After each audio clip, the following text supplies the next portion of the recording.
Bonjour à tous, bienvenue sur ce nouvel épisode en duo du podcast Gap de parents. Je suis ravie aujourd'hui d'accueillir ma nouvelle invitée, Jeannette. Bonjour Jeannette. Bonjour Sophie. On a déjà eu pas mal de discussions en off. On est tellement contente de se voir. Alors juste pour vous contextualiser comment je connais Jeannette, on a fait un programme de mentoring au féminin via HEC l'année passée, où moi j'ai eu l'occasion d'être mentor et Jeannette était mentee. Et donc on a eu le plaisir de passer une soirée ensemble. Et j'ai été directement charmée par la personnalité de Jeannette. Et comme beaucoup le font quand je parle de mon activité, bah, Jeannette m'a parlé justement de son retour de congé maternité. Je me suis dit, oh, Jeannette, il faut que tu viennes en parler sur le podcast. Et donc, Jeannette est aujourd'hui avec nous pour en parler. Merci pour l'invitation. Avec grand plaisir. Est-ce que tu pourrais te présenter, s'il te plaît, en quelques phrases pour nos auditeurs, Jeannette, s'il te plaît? Ça marche. Alors moi, je m'appelle Janelle Panipois et je suis indépendante, maman. J'ai été salariée aussi pendant 10 ans en banque d'investissement. Voilà. Si tu as d'autres questions, je répondrai avec plaisir. Oh non, j'ai pas de questions. On va pas du tout passer un petit peu de temps ensemble à se poser des questions. Donc voilà. Alors, Jeannette, comme tu le sais, le podcast ici tourne vraiment autour du lien entre la parentalité et le travail. Est-ce que tu as déjà quelque chose à nous partager autour de ta grossesse et de ton rapport au travail qui aurait potentiellement changé ou pas pendant ta grossesse? Alors, pendant ma grossesse, c'est la période où je travaillais, en tout cas pendant la période de la grossesse. Il n'y a pas grand-chose qui me saute, on va dire, à l'esprit. Parce qu'en fait, moi, j'étais pareil, quoi. C'était juste que j'avais un gros bidou qui poussait. Mais sinon, j'étais la même, à travailler toujours pareil. Je faisais des heures sup, etc. Et je me souviens très bien, à plusieurs reprises, ma gynécologue qui, pendant les consultations à la fin, qui me regardait et qui me disait, mais Madame Panicois, je vous mets en arrêt là. Puis moi, je la regardais, je dis, mais pourquoi? Enfin, je comprends pas. Je peux encore tenir, je peux encore travailler. Et c'est vraiment seulement avec du recul, en fait, que je me suis dit, bah, en fait, c'est pas normal. Le gynéco te dit de te mettre à l'arrêt, bah, tu te mets à l'arrêt. C'est qu'elle a vu qu'il y avait des choses qui n'allaient pas. Et avec du recul, effectivement, là, on se met un petit peu à réfléchir, à se dire, mais pourquoi elle m'a dit ça? Et effectivement, c'est vrai que les conditions de travail n'étaient pas idéales pour une femme enceinte. Mais quand on a toujours connu la pression, travailler sous pression, voilà, en fait, ça devient tellement une routine qu'on fait pas gaffe. Mais à refaire, c'est vrai que je ne le ferai pas et que j'accepterai l'arrêt proposé par le gynécologue. Parce que c'est vrai que les conditions de travail à ce moment-là n'étaient pas top. On était en sous-effectif. Et moi, ben, en fait, j'y allais pour aider mes autres collègues qui allaient se retrouver sinon dans, on va dire, je vais pas dire le mot ici, mais qui allaient avoir beaucoup trop de travail pour eux. Et donc, du coup, j'y allais pour les aider eux. Voilà, peut-être si ça avait été des collègues que j'aimais pas, peut-être j'y serais pas allée. Mais là, j'y allais pour les aider. Donc, j'y allais. Hein. Je travaillais comme je faisais d'habitude, hyper vite. Je faisais mon travail et je partais tôt. Et ils me disaient, OK, pas de souci, Jeannette, tu nous as bien, bien déblayé le travail. Là, tout est presque fini, donc tu peux y aller. Mais c'est vrai qu'avec du recul, je ne referai pas ça et je resterai à la maison. Donc, tu as continué en fait à tout donner comme si tu n'étais pas enceinte. Oui, je me rendais pas compte. Ah, oui, j'allais prendre le train avec mon Mobitou, ça oui, j'ai des anecdotes où effectivement marcher avec un Mobitou et des bottes en hiver en prenant le train, voilà quoi. Mais oui, sinon, voilà, j'avais l'impression, moi j'étais la même quoi, j'ai pas vraiment eu.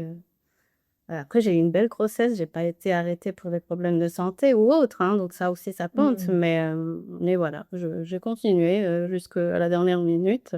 Bon, après, au Luxembourg, on nous arrête un peu plus tôt, mais oui, pour moi, il y avait, c'est seulement avec du recul, franchement, c'était problématique et il fallait pas.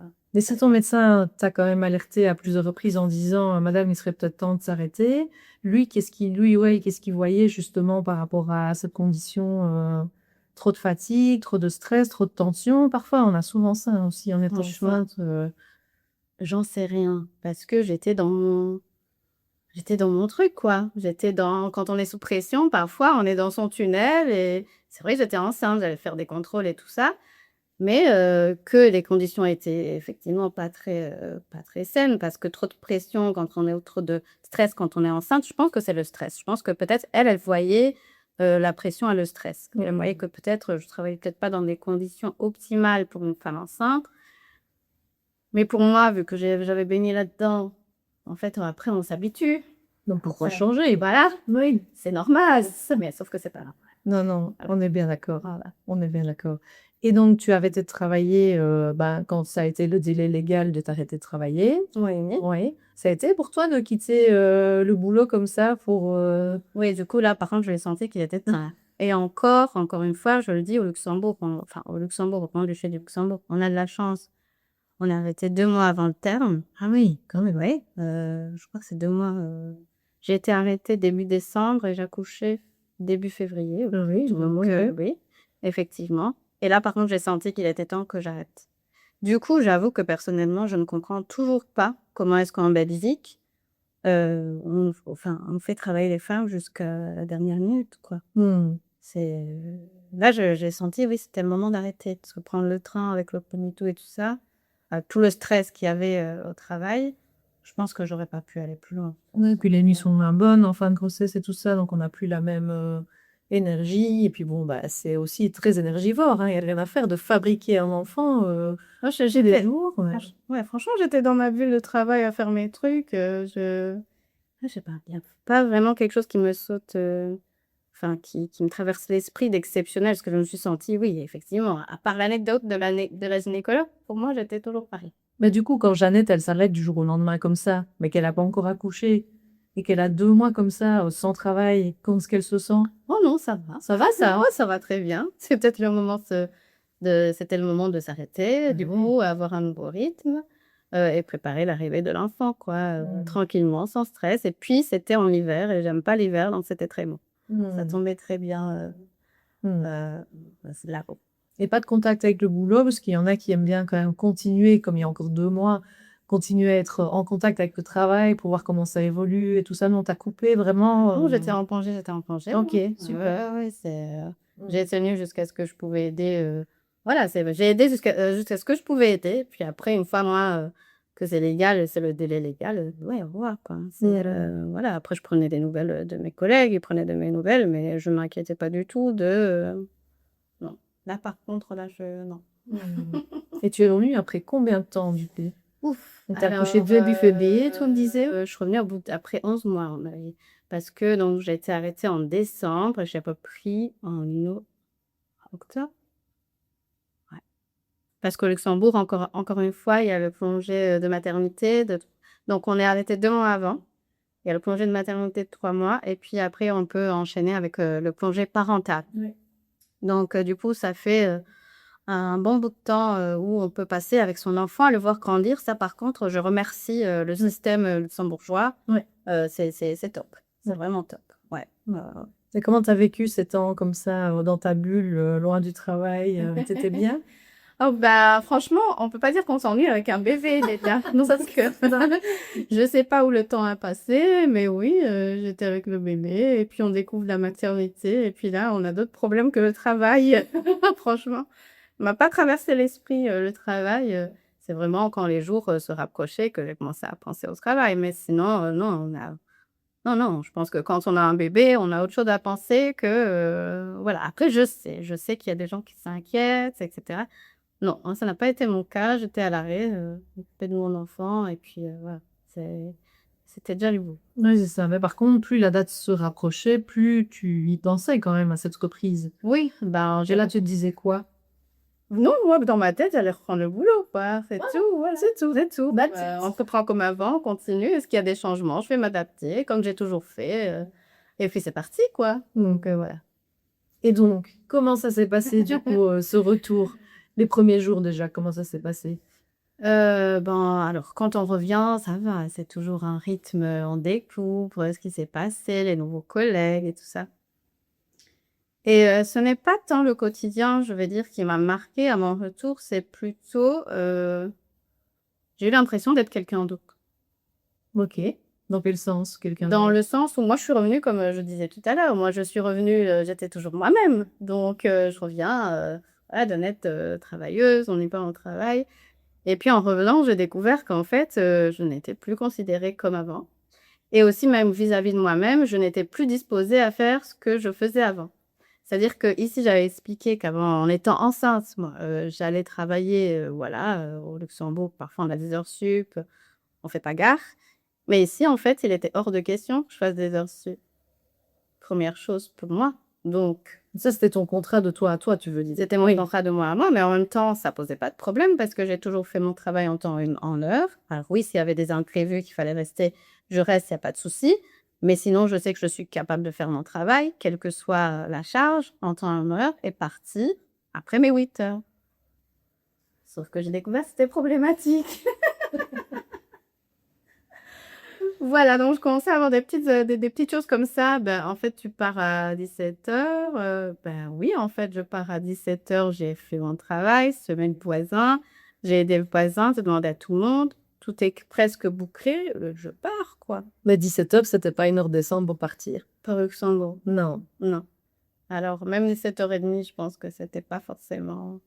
Hmm. Mais le travail était fait.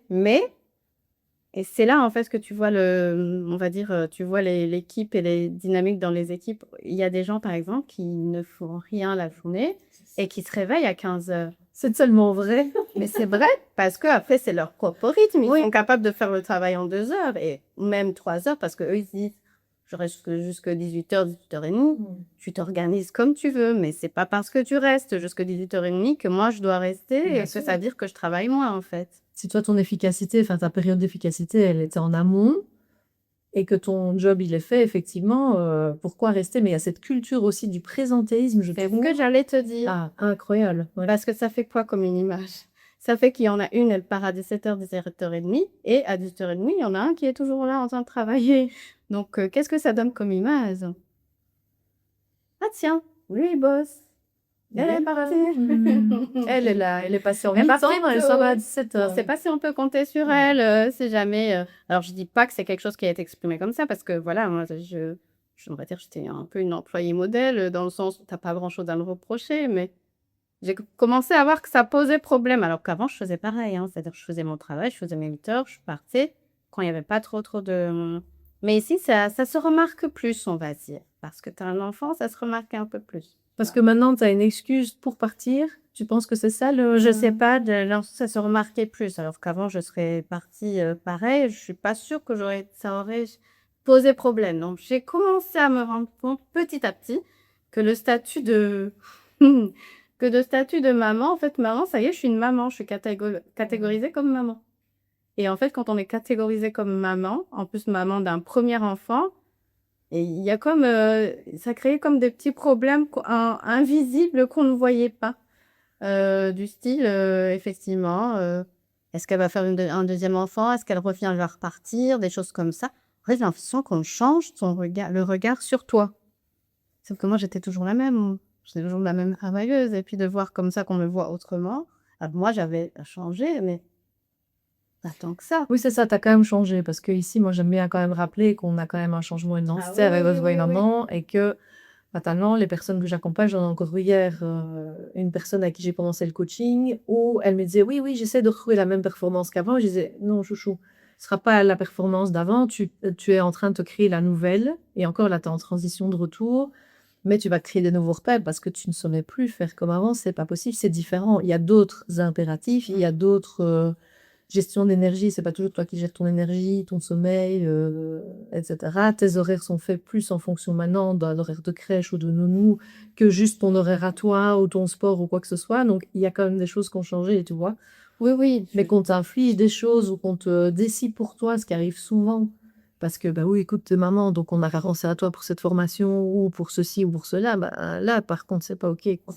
Oui, mais moi, je dirais que j'arrive à séparer, en fait, disons, quand j'étais au travail, j'étais au travail parce qu'effectivement, on n'a pas le choix, on est au travail. Donc, j'avais mes horaires et moi, la seule chose que je dirais, c'est que par rapport aux horaires, alors les horaires étaient assez flexibles. Je pouvais arriver à peu près quand je voulais, mais partir quand le travail était fini. Mais du coup, pour moi, dans ma tête, c'était clair. C'est je vais travailler à telle heure, j'ai fini à telle heure. Si jamais il y a un imprévu ou quoi, il n'y a pas de souci. Et là où ça a commencé à posé problème, c'est quand j'ai vu que, parce que pour des raisons où on est en sous-effectif, etc., j'ai commencé à aller travailler le matin sans savoir à quelle heure je rentre. Et là, en fait, là, c'était problématique. Là, ça, j'acceptais pas. Parce qu'effectivement, ce que j'aurais accepté avant sans avoir d'enfant, là, c'était impossible. Parce que j'avais un bébé, enfin, un enfant qui m'attendait à la maison. Donc, c'était plus possible. Donc, oui, quand je faisais mes heures et qu'il n'y avait pas de problème, etc. Mais quand il y a eu des périodes où, en fait, on va travailler, on ne sait pas à quelle heure on pense, ça, c'était non. Pour moi, ça fait pas partie de mes valeurs. J'ai un enfant à la maison. L'enfant, c'est pas possible. On n'a pas un enfant pour pas s'en occuper et que l'enfant, on le voit jamais. Et en fait, heureusement, il y a eu la crise sanitaire. Oh, tiens, dis donc. Parce qu'en soi, oui, pareil, je me suis dit, ben, c'est pas possible. Je peux pas aller travailler le matin, pas savoir à quelle heure je rentre, avec un bébé, un enfant à la maison. Et il y en a pour qui ce serait OK, hein. Moi, c'était pas OK. D'autant plus qu'il y avait pas forcément de raison pour lesquelles je dois faire des heures sup à partir du moment où j'estime que je peux faire mon travail en temps et en heure. Mais parce qu'on est en sous-effectif, c'est à l'entreprise d'engager, en fait. C'est Bien pas sûr, pour moi c'est pas ta de responsabilité. compenser.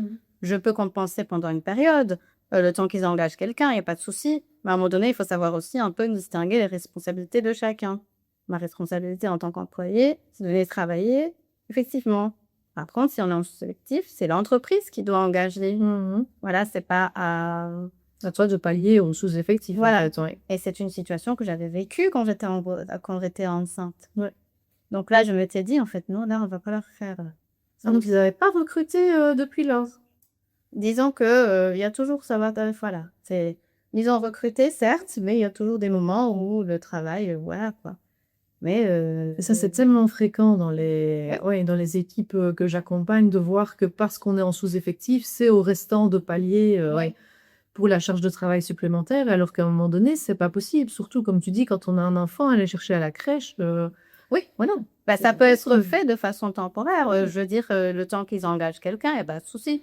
Et quand on se rend compte qu'en fait, finalement, ça les arrange d'être en sous-effectif, je suis pas d'accord. Oui, quand il n'y a pas de signe, effectivement, qu'il y a du recrutement en cours ou quoi que ce Voilà. soit, et quand en fait, on te laisse là-dedans patauger dans le sous-effectif et le travail de trop, ouais, là, c'est pas OK. Ça n'envoie pas un beau message non plus à l'équipe qui est là, quoi. Exactement. Ou quand tu vois que le recrutement traîne. Ouais. C'est-à-dire que toi et tes collègues, vous êtes en galère, mais le recrutement traîne pour ci, pour ça. Et puis, encore une fois, comme j'étais devenue maman, et en plus maman d'une fille, je commençais à avoir un regard un peu différent sur le monde en général. Et j'ai commencé à me rendre compte, par exemple, que pour les recrutements dont je parlais, parfois ça traînait parce que en fait, il y a eu une candidate qui correspondait, mais c'était une femme. Et en fait, indirectement, sans le dire, j'ai commencé à me rendre compte que mon chef préférait engager des jeunes hommes. Bah, dis donc. Jusqu'à ce que je me dise, mais attends, j'ai eu de la chance d'être engagée, en fait, à l'époque. C'est ça qu'on est en train de m'envoyer comme message? Et encore une fois, je suis pas d'accord. Ouais. Donc, c'est vraiment l'accumulation de choses où je me dis, ben, je suis pas d'accord. Je suis pas d'accord, ça ne me convient pas. Je veux pas rester dans un tel environnement, qui a fait que petit à petit, voilà, j'ai réfléchi et j'ai dû prendre une décision. Mais par rapport à la crise sanitaire, tu m'avais partagé quelque chose qui était intéressant aussi, si tu es d'accord de partager, hein, parce qu'on aime bien aussi avoir les Oui. différents angles aussi. Comment ça s'est passé, du coup, l'organisation du travail pendant cette pandémie à la maison? Alors, encore une fois, beaucoup de chance parce qu'à l'époque, j'étais au Grand-Duché du Luxembourg. Les Luxembourgeois, ils pensent à tout, franchement. Ils font bien les choses, ils rigolent pas. Donc, en fait, à partir du moment où la crèche était fermée, donc qu'on ne pouvait pas déposer notre enfant à la crèche, le gouvernement luxembourgeois a octroyé aux parents des congés, la possibilité de prendre congé, des congés légaux pour pouvoir s'occuper de son enfant qui est à la maison.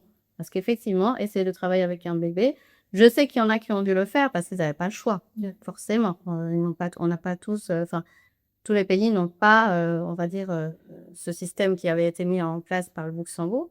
Et du coup, en fait, ben, c'est bien ça. Encore une fois, moi, dans ma tête, c'est simple. À partir du moment où c'est légal, pour moi, il n'y a pas de discussion.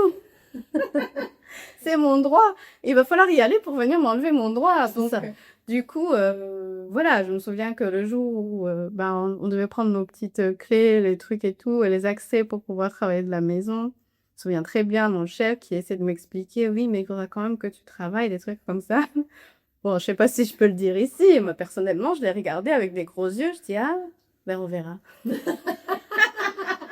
J'ai Regarde, pas moi dit bien, du haut de mes non, congés de non, Lego. je suis folie, je dis pas ça, je le pense très On le fort, pensait, mais ben oui. je le pense très fort, mais je le dis pas, hein, sur le coup. Maintenant. Mais j'ai regardé, je dis: «Mais je sais pas si tu as déjà essayé de travailler avec un enfant?» Et en plus, le travail qu'on fait ici, c'est pas vraiment du travail, où, tu es tranquille, en train de travailler tranquillement. C'est des trucs, enfin, parfois, il faut y aller, il y a de la quantité, il y a du stress, il faut délivrer, quoi. Enfin, donc du coup, moi, dans ma tête, c'était, non. Alors ils ont essayé, mais j'ai pas dit non, hein, comme ça. Mais j'ai fait comprendre que c'était pas la peine. Je prends compte et donc j'ai envoyé un message, un mail, je disais: «Ben, je serai en congé, voici le fonctionnement qu'il y aura». Parce que j'ai alterné, vous, avec le papa et on faisait une semaine, chacun. Donc une semaine, il y en a un qui travaillait et l'autre gardait l'enfant et puis on échangeait. Mais Ils ont essayé de te culpabiliser, en fait, ou en fait, c'est juste qu'on ne peut pas culpabiliser quelqu'un sur quelque chose d'impossible. Pour moi, c'était impossible de travailler avec un bébé. En tout cas, si j'ai le choix. Effectivement, si j'avais pas eu le choix, si j'avais pas eu ces congés, ça aurait été une autre histoire. Mais à partir du moment où c'est un droit c'est ça. et que j'y ai droit, pourquoi je vais aller me mettre, dans le camp enfin, pourquoi j'allais me mettre dans une situation, invivable, impossible, mais pour les beaux yeux de qui? Non, c'est clair. Tu as tellement raison. Mais c'est ça, parce que voilà, après, moi j'ai fait des études de gestion où on nous a appris qu'aucun employé ne doit être indispensable et irremplaçable. Donc moi, j'estime qu'en tant qu'employé, je suis irremplaçable. En fait, c'est même le devoir de l'entreprise de me remplacer si je suis pas là. Mmh. Donc Tellement. voilà, voilà, Tandis c'est qu'à la maison, tu es irremplaçable. bah oui, Parce par que contre, tu à as la fière, maison ton maman. Ouais, ouais, voilà. voilà, donc en fait, on n'est pas sur un pied d'égalité, Ouais. quand on met les choses, comme je viens de dire. Remplaçable, irremplaçable. Exactement. Qui va s'occuper de l'enfant si je peux pas occuper? Et puis ça va créer des tensions et des mal franchement, honnêtement, je le dis, j'admire toutes les personnes qui malheureusement ont dû travailler avec un enfant, 2 enfants coincés dans une maison, appartement. Ouais. Je sais pas comment vous avez fait et franchement bravo. Je crois qu'ils le savent pas eux-mêmes, ils ont juste fait, Bah oui. je crois que tout le monde a un peu, on dit qu'on n'aime pas subir les choses, mais en même temps là, la crise, Ouais, elle voilà. a quand même fait subir beaucoup de choses à beaucoup de gens, donc Voilà, ouais, mais mais personne, c'est clair. Mais c'est vrai que quand toi, tu avais le droit justement de prendre congé, pourquoi s'en priver, quoi? Mais c'est clair qu'on essaie toujours de jouer quand même sur oui, le il y a de la pied culpabilisation d'égalité. à tout, mais sauf que voilà, après c'est peut-être Ça va pas personnel, marcher c'est avec peut-être toi. une personnalité, mais c'est difficile de venir me culpabiliser sur un droit. Parce que j'ai pas le choix. En fait, peut-être que du point de vue de l'employeur, j'avais le choix. Moi, dans ma tête, j'avais pas le choix. Parce que je savais la quantité de travail que c'était. Je partais déjà travailler le matin, je savais pas à quelle heure je rentrais. Comment j'allais faire pour travailler à la maison avec un enfant pour une quantité de travail que je ne sais pas ce que ça va être? En fait, il y avait trop de variables inconnues dans C'est cette ça. histoire. Et quand on Et est pendant partout, les bah, parents, il y a pas la place, autant de place sur l'inconnu. Et aussi, il y a inconnu acceptable et inconnu inacceptable. Pour moi, c'était inacceptable. Donc, en fait, c'est vraiment une accumulation de petites choses, voilà. et ça me fait penser aussi que la parentalité, il y a tellement d'inconnus Ah mais oui, c'est ça. qui sont acceptables parce que de toute façon, c'est ça la parentalité, bah, tu pas envie d'avoir trop d'inconnus non plus dans un boulot, En ouais. plus, Ouais. parce que limite, tu as besoin que ce soit un peu stable d'un C'est côté. S'il te Le plaît. job, je le connaissais, je l'ai fait avant pendant je sais pas combien d'années, donc je reviens, je fais. Alors oui, il y a une dose d'inconnu aussi, mais au moins on connaît le cadre. Mais là, la crise, trop de pain, c'était pas possible. C'est peut-être que si j'avais pas eu les congés, les choses se seraient passées autrement, hein. J'aurais travaillé avec la petite, mais non. Est-ce que tu es d'accord de me partager ce que tu m'as partagé en off par rapport au papa de la petite? Comment lui, ça a été pris aussi Oui, bien sûr. Alors donc du coup, je disais que du coup, on changeait on faisait un roulement chaque semaine, il y en avait un qui travaillait, l'autre qui était en congé pour pouvoir, s'occuper de la petite et quand même être présent au travail. Et c'est vrai que lui, alors qu'il travaillait dans un environnement d'hommes, j'étais très surprise, ça a été, très mal vu, très mal pris. On lui en a même pas parlé pendant des années après ça. On lui ressortait: «Oui, mais toi, tu as pris tes congés pendant le pendant la crise sanitaire, quoi». Et puis, mais on lui reprochait, c'était des autres collègues. Je dis: «Bah oui, mais en fait, si tu es jaloux, que tu regrettes de pas les avoir pris, c'est ton problème. Mais nous, dans notre, arrangement et dans notre façon de» parce que sinon, il allait se passer quoi? Il y en a un qui travaille et l'autre qui travaille plus pendant des mois. Bah, en fait, non, bah oui. Surtout que c'était pour garantir justement le fait de rester au travail le plus possible. Bah Et ça oui. alternait comme ça. Donc, c'est pas comme si Louis s'était absenté pendant 3 mois du travail, quoi. Et en plus, C'est justement, le travail. Ouais. oui, et comme on sait de toute façon qu'on est là une semaine sur 2, on arrange son travail aussi. Bien sûr. Donc, alors, c'est vrai que lui, ça a vraiment été mal pris, alors qu'il était dans un milieu, informatique d'hommes et on lui a ressorti des années plus tard, vraiment. Mais c'est fou comme quoi, C'est, même quand le gouvernement met des choses en place pour aider les parents ou aider les personnes, parce que là, la pandémie, les congés, ça consommait tout le monde, du coup, Oui, oui, oui. j'imagine. Oui, oui, oui. C'est incroyable comme aussi par rapport au regard des autres ou à l'opinion des autres, ben, je suis pas étonnée quand j'entends, comme beaucoup aujourd'hui, de papas qui prennent pas leur congé de paternité parce qu'ils ont peur que ce soit mal vu dans leur entreprise, dans leur équipe, etc. Quand je vois ce que tu me partages encore là, ben, ça ne m'étonne pas, hein, tu vois. Ouais, et je crois que tu as raison, je crois que ça devait être un des seuls qui avait pris ce système-là, ces congés. Mais en même temps, moi aussi, je devais travailler. Bien sûr. Donc, on devait faire quoi? On devait travailler à 2 avec mon enfant. Alors, encore une fois, je sais qu'il y en a qui n'ont pas eu le choix. Quand on n'a pas le choix, c'est une autre histoire. Mais ici, on avait des vrais congés légaux parce que la crèche était fermée, quoi. C'est ça. Donc, voilà, c'est Pas facile. ouais, mais c'est vrai que lui, ouais. Mm. Et alors après, donc la pandémie passe, on retourne au travail. Oh, je suis jamais retournée. Ah, raconte-nous ça, Jeannette. Oh là là! Mais on va pas se mentir, hein, la crise sanitaire a eu des effets positifs quand même. Parce que du coup, en étant maman, ben, je n'avais plus les trajets à faire, etc. Et du coup, on avait un système, quand il a fallu retourner au travail, donc déjà, ça s'est pas fait du jour au lendemain, et ça s'est fait sur base volontaire, des trucs comme ça. Donc, je suis pas vraiment retournée. Je crois que donc c'était quand la pandémie? Ça a commencé en 2020. Oui, mars 2020. J'ai démissionné en juillet 2021. Hem, dans cette période-là, je suis peut-être allée 1 semaine, 2 semaines, 3 jours. Fallait faire des roulements. Il y a des gens, parce qu'ils étaient dans un plus petit appartement ou qu'ils aimaient pas rester à la maison, préféraient aller travailler, sur place, donc ils y allaient. Moi, j'étais à la maison, j'avais une pièce, je travaillais, j'allais conduire la petite à la crèche, puis voilà, quoi. T'étais bien, toi. Ah, mais moi, ça m'a pas manqué, les open space, et cetera. Et puis, de toute façon, on était dans une période où on risquait d'attraper la maladie. Donc moi, je me sentais bien en sécurité, Dans là. ta bulle. Bah oui, parce que finalement, c'était pas non plus une bonne idée. C'est vrai qu'il fallait retourner au travail, mais il y avait un risque d'attraper la maladie, quoi. Donc, bon, voilà.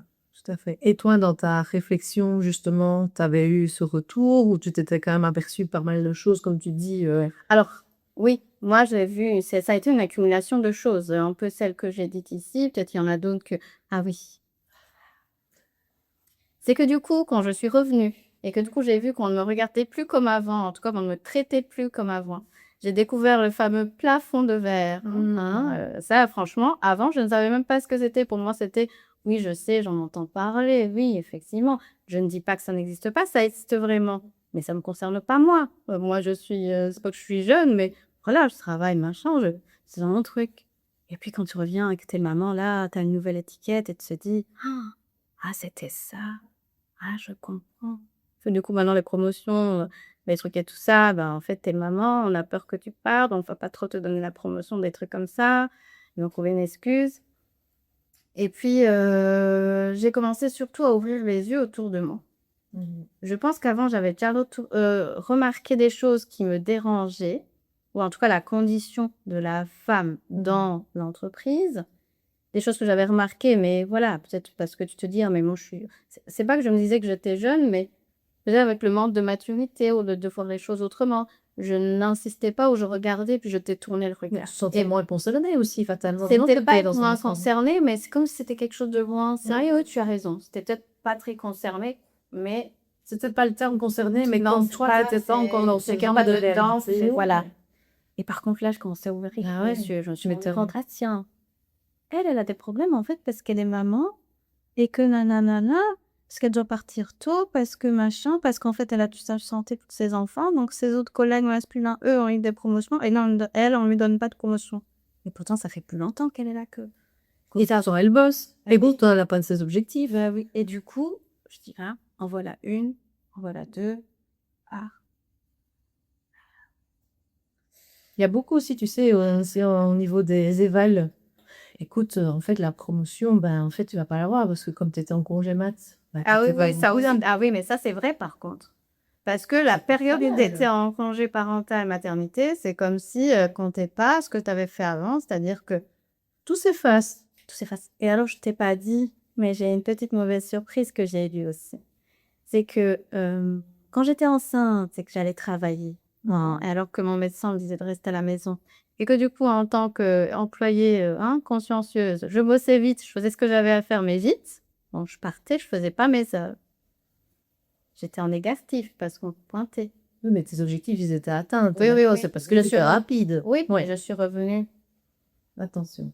Mais j'avais mes heures négatives que j'ai dû Mais non. rattraper. J'étais la première surprise. Donc, autant cette période-là, elle compte pas comme du travail, pas de promotion, pas de machin par rapport à on va dire, au travail qui a été fait avant. Parfois, on te laisse tes heures négatives. C'est à ce moment-là que je me suis dit que j'aurais dû rester à la maison. C'est ça. Voilà. Donc, parfois, il faut un peu réfléchir 2 secondes. Eux, ils vont pas oublier, ils vont pas faire de cadeaux. Donc, c'est-à-dire que quand je te disais que je faisais mes heures et que je devais rentrer pour m'occuper de la petite, je faisais mes heures que je devais récupérer, en fait. Incroyable. Voilà. Ça, j'avais jamais entendu. Ah ben non, mais moi, j'avais jamais entendu. Ils ont pas d'heures négatives à Ouais, rattraper. ouais, ouais. Waouh. Alors que le job, il était fait, quoi. Moi, C'est ça qui est ouais, dingue. je pensais que... Et en plus, je suis restée pour aider, moi. J'aurais pu rester à la maison. On apprend parfois par l'expérience. Ouais. Et Voilà. c'est bien, justement, de Voilà. pouvoir en parler ici. Comme ça servira à certaines d'entre vous qui nous écoutent. Oui, peut-être se renseigner si les heures qu'on fait quand on revient de maternité, qu'est-ce qu'elles deviennent? Parce que je me demande ça. Si j'avais eu plutôt des heures sup, qu'est-ce qu'il y aurait eu? Bizarrement, elles auraient disparu. Ah, Bah ouais, je m'étonne. je sais pas. Personne ne le saura. En tout cas, c'était une mauvaise surprise. Parce que du coup, il y en avait un paquet. Parce que vraiment, je travaillais vite pour les aider un maximum. Et je partais peut-être à 16 heures au lieu de 17 heures. Et donc, ça me faisait 1 heure quasiment tous les jours. Pendant des semaines, ça fait quand même un paquet d'heures. Donc, ouais, c'était une très mauvaise...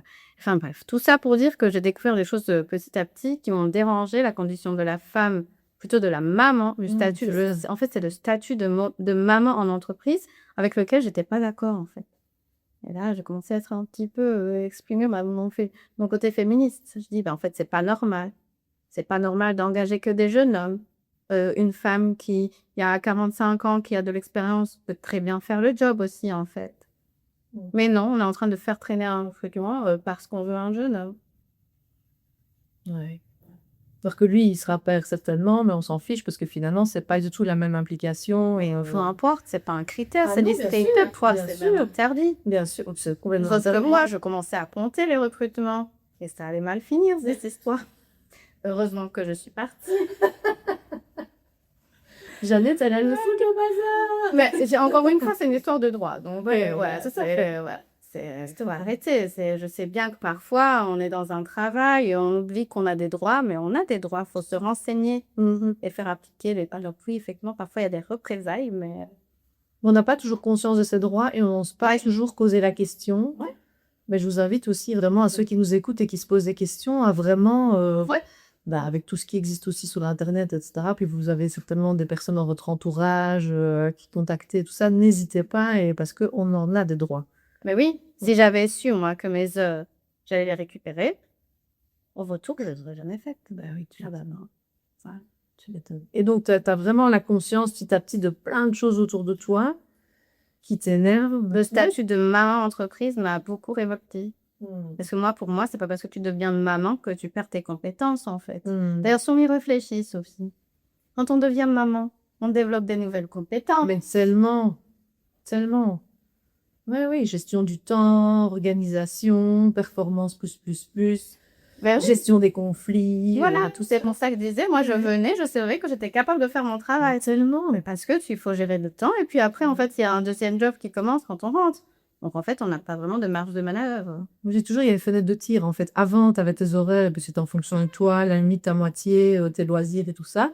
Maintenant, tu as vraiment une fenêtre de tir pour le travail. Tu sais que tu as entre telle heure et telle heure. Et donc, dans ce laps de temps, tu es d'une efficacité parce que tu sais que c'est ce temps-là qui va partir pour le travail. Et donc, à ton avis, mais ça, tu le sais, il n'y a pas plus productif qu'une maman. Exactement. Et ça, une fois, j'avais été surprise. J'avais regardé, donc c'était sur Instagram, et il y avait un homme qui disait, moi, si je devais engager des gens, je n'engagerais que des mamans. Et pourquoi? Mais parce que vous avez déjà essayé de gérer ce que j'aime une maman qui travaille. C'est ça. Voilà. Ouais. Et donc, ce jour-là, je me suis dit, il a tellement raison, en fait. Il n'y a pas plus productif qu'une maman.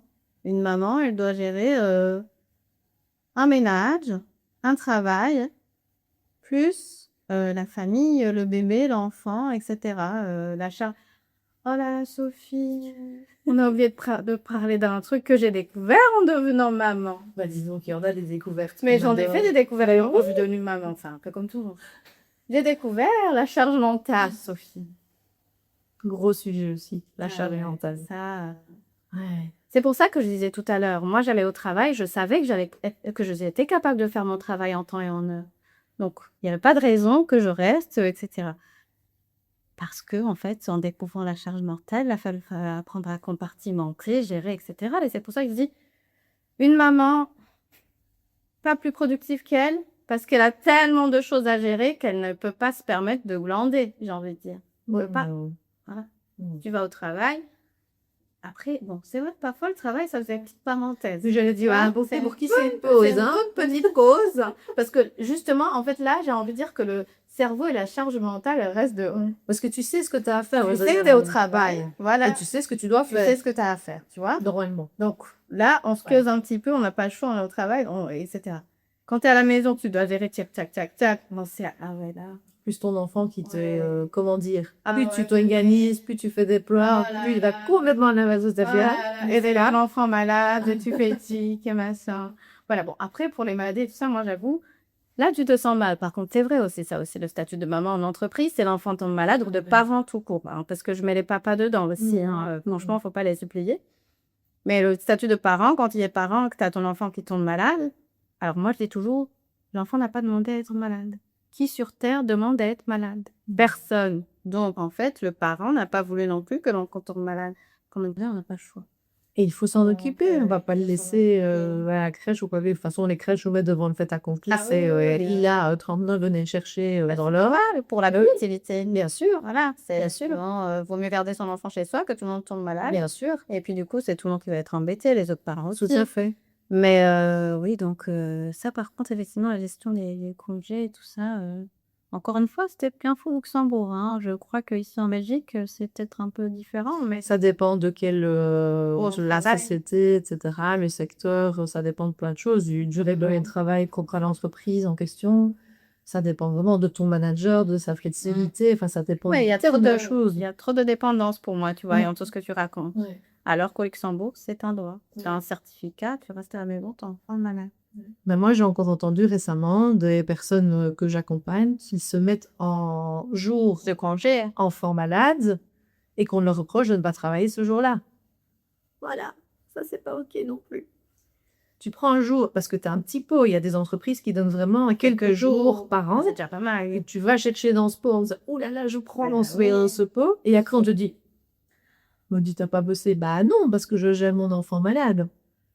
Ça, oui, ça, c'est vrai que la culpabilité, le statut de parent, il vient avec tout ça, en fait. Ouais, clairement. Et voilà, pour moi, c'est devenu des petits désagréments par-ci, désagréments par-là. Ça fait beaucoup. Ça fait beaucoup, et surtout la condition de la maman. Ouais. Je suis désolée pour les papas parce qu'on n'est pas dans le même pot sur ce coup-là.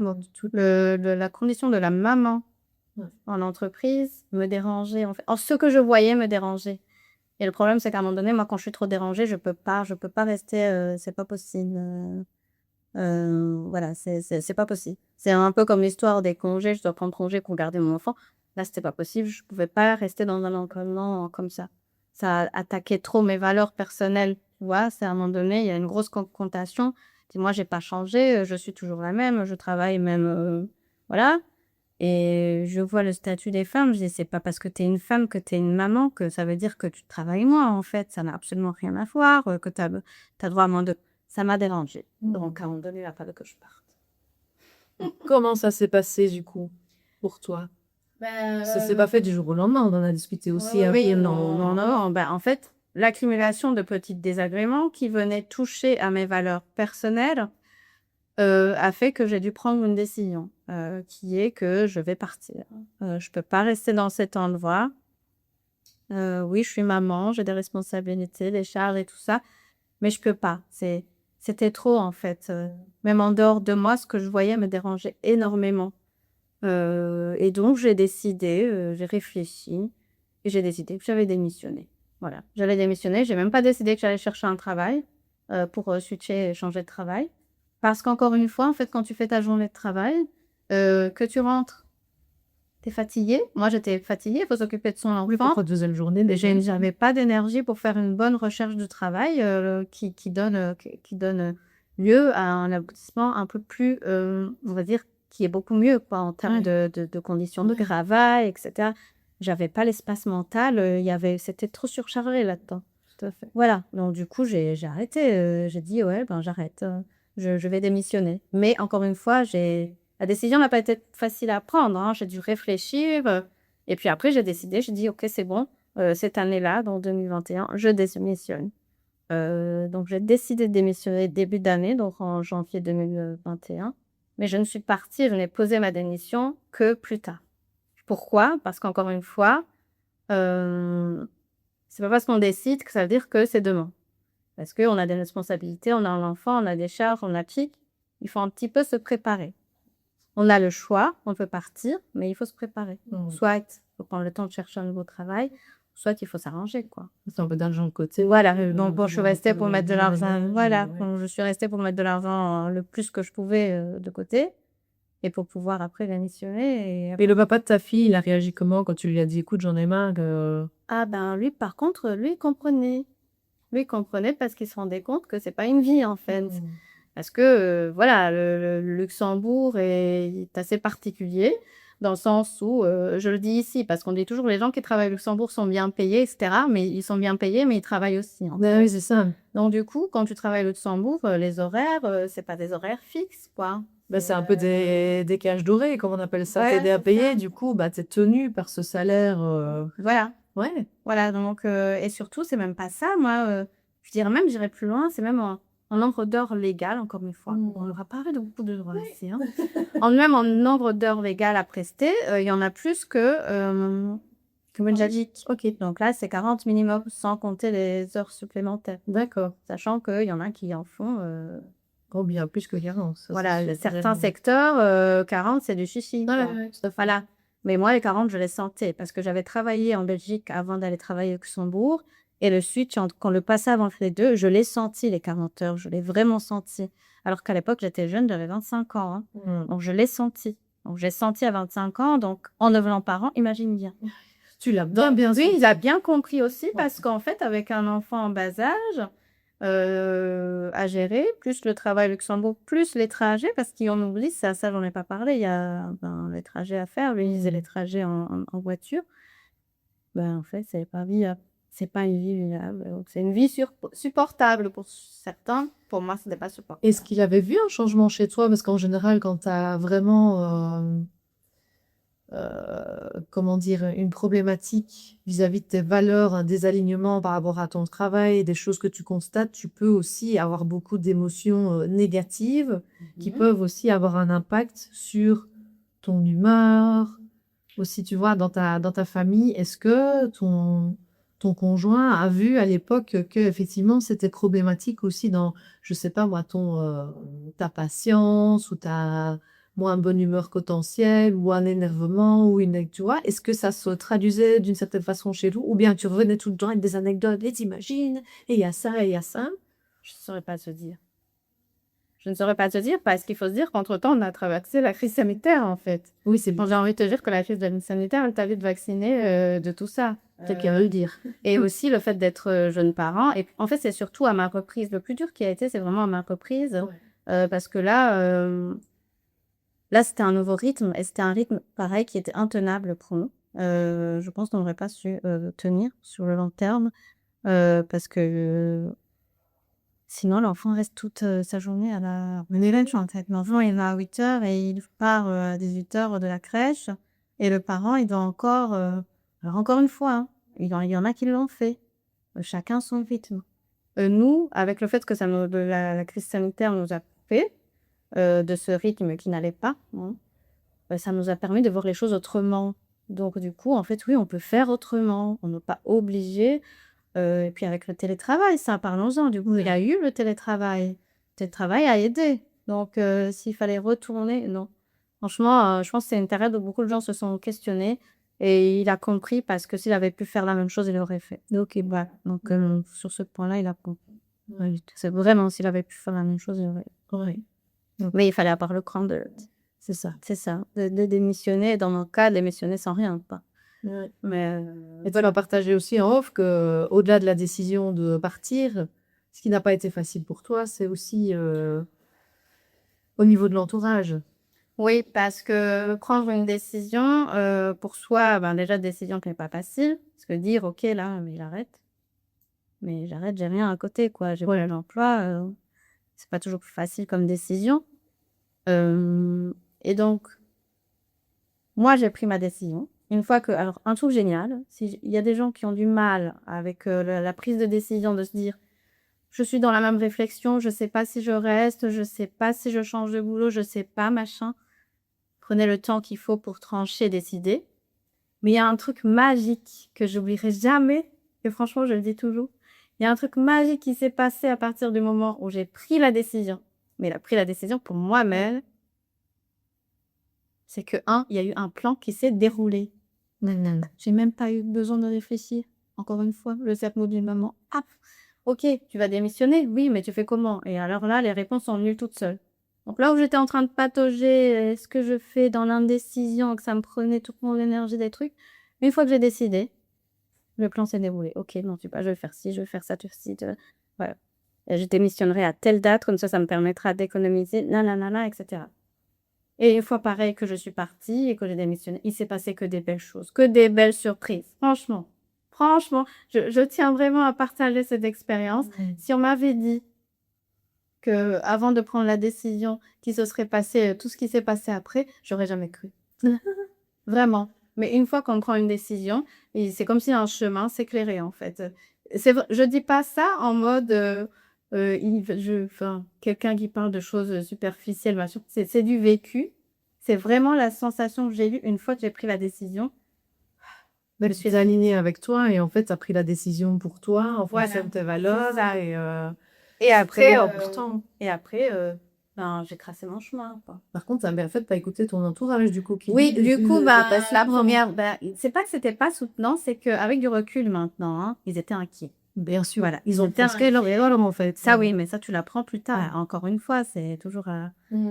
et en fait, ce qui s'est passé, c'est vrai que c'est une période qui a été difficile, c'est qu'après quand j'ai décidé pour moi, ben, j'ai dû l'annoncer et j'ai dit: «Ben, oui, au fait, je vais démissionner». «Ah oui, tu es sûre? Mais tu vas faire comment?» «Ah mais réfléchis quand même, maman, parce que machin, machin». Et le problème, c'est que comme j'allais pas démissionner tout de suite, bah, il y avait une période entre, la décision et l'après-démission, donc les gens ont continué à me faire réfléchir, sauf que quand tu as pris une décision et que les gens veulent que tu reviennes sur sa décision, et c'est chaud, hein. Ouais. C'est ils ne le font pas avec de la méchanceté, c'est juste que c'était vraiment une vraie inquiétude. Je Oui, pense c'est qu'ils vrai. étaient inquiets, ils se disaient: «Mais elle va faire quoi? Qu'est-ce qui va se passer? Elle aura plus de revenus, qu'est-ce qui va se passer, quoi?» Et puis c'est vrai que parfois rechercher du travail, ça prend plus de temps que ce qu'on pense. Donc voilà, mais Ils ont réussi à te contaminer avec leur peur ou t'étais non, vraiment parce que la restée décision a été prise pour OK. sur ce coup-là, je sais pas. Bon, après, j'avais une échéance. C'est peut-être ça qui m'a fait garder le cap. Moi, j'avais toujours dit que ma fille, elle irait pas, elle rentrerait pas à l'école avec, et qu'elle passe, sa journée à la garderie, c'est-à-dire qu'on ne sache pas aller la chercher, OK. Je ne voulais pas qu'elle reste la dernière à la garderie. Oui. Et c'est ce qui risquait d'arriver. Oui, si tu restais là, c'était sûr, ouais. Voilà, parce que, ben, le papa avait un boulot, on travaillait au Luxembourg. Au Luxembourg, tu peux pas partir avant une certaine heure, donc elle allait être une des dernières à la garderie, mais à 2 ans et demi, c'est juste pas possible. En fait, moi, dans ma tête, encore une fois, ça, c'est pas possible. C'est option pas possible. Donc, si c'est pas possible, on fait comment pour rendre ça possible? Donc, en fait, les gens pouvaient toujours parler. On va dire que j'avais un objectif, le fameux why, qui était beaucoup plus grand que moi-même. Donc, c'était hors de question, en fait, que ma fille, c'était hors de question. C'est super important ce que tu Hors de partages, je me permets. Se rattacher au pourquoi on fait les choses, c'est tellement important. Moi, je travaille ça énormément en coaching aussi. De se dire à chaque fois pourquoi tu prends cette décision et pour la faire durer dans le temps, cette décision, reviens à ton pourquoi tu le fais. C'est pas évident parce qu'en Ouais, fait, mais c'est pas puissant. oui, c'est puissant parce que du coup, ça te fait garder le cap. Donc, Exact. comme tu viens de dire, est-ce qu'ils m'ont pas contaminé? C'était pas possible parce qu'encore une fois, moi, j'étais dans une optique, j'ai pas le choix. Ouais.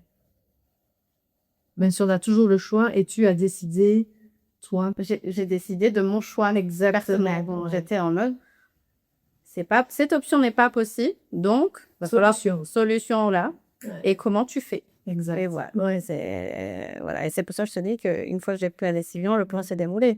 Parce que j'avais pas le choix. Ouais. Dans ma tête, j'avais pas le choix. Voilà. Donc, d'un côté, c'est vrai que, voilà, on a le choix, mais parfois, c'est plus facile de prendre une décision si derrière, il y a un why qui fait qu'il n'y a pas d'autre alternative, c'est ça, c'est pas autre chose. Et tu sais pourquoi tu le fais. Et moi, les personnes qui me disent j'ai pas le choix, ben, je les remets toujours un peu devant ce fait accompli de dire, bah si, là, tu as pris la décision de dire que tu n'avais pas le choix. Oui, parce qu'en fait, c'est ce que je dis. Choisir, c'est décider. Exactement. Voilà, le fameux choisir, c'est renoncer, il faut oublier. Ouais. Choisir, c'est décider. Je préfère 1000 fois cette version. C'est vrai, c'est choisir, c'est décider. Tu décides aujourd'hui de ce que tu penses être l'option idéale de toi. Après, voilà, les options, ça change sur le cours du chemin. Mais à l'instant T, ben, tu as choisi. Exactement. Et aussi, ne rien faire, c'est un choix. Exactement. Rester, c'est un choix. Oui. Voilà, subir. Tu m'enlèves les mots de la bouche. C'est... Ouais. On a toujours le choix. Après, c'est vrai qu'on ne peut pas partir du jour au lendemain. Un peu comme dans l'histoire, il faut un peu se préparer. Donc, se préparer quelques mois, se préparer 1 an, peut-être il faut patienter 2 ans. Ça ne se fait pas du jour au lendemain.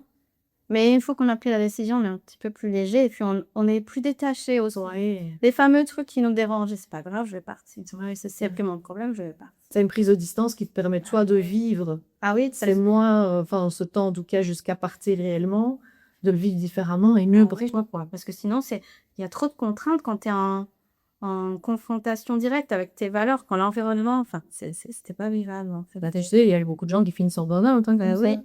D'ailleurs, je dis toujours, je sais pas comment j'ai fait pour pas finir en burn-out, parce que j'ai pris des décisions comme ça et que pour moi, j'avais pas le choix. Et pour la petite histoire, c'est vrai que moi, j'ai tendance à, quand j'arrive au moment où tu vas finir en burn-out, je prends une décision, trop, c'est trop. En fait, j'arrive à dire trop, c'est trop, c'est plus possible. Trop, c'est trop, là, c'est trop pour moi, j'arrête. Ouais. Voilà, je dépose par terre, des armes par terre, je m'avoue vaincue, bye bye, t'as gagné, je vais vivre ma vie. C'est ça. Mais c'est vrai que c'est un peu comme quand j'étais enceinte, en fait, et que je travaillais, je me rendais pas compte que le docteur me demandait de m'arrêter. C'est pas normal. Parce qu'on n'a plus ce recul. Ouais. Mais si quelqu'un était venu me dire, écoute, Jeannette, c'est pas normal, le docteur te dit que, peut-être que j'aurais réfléchi, hein.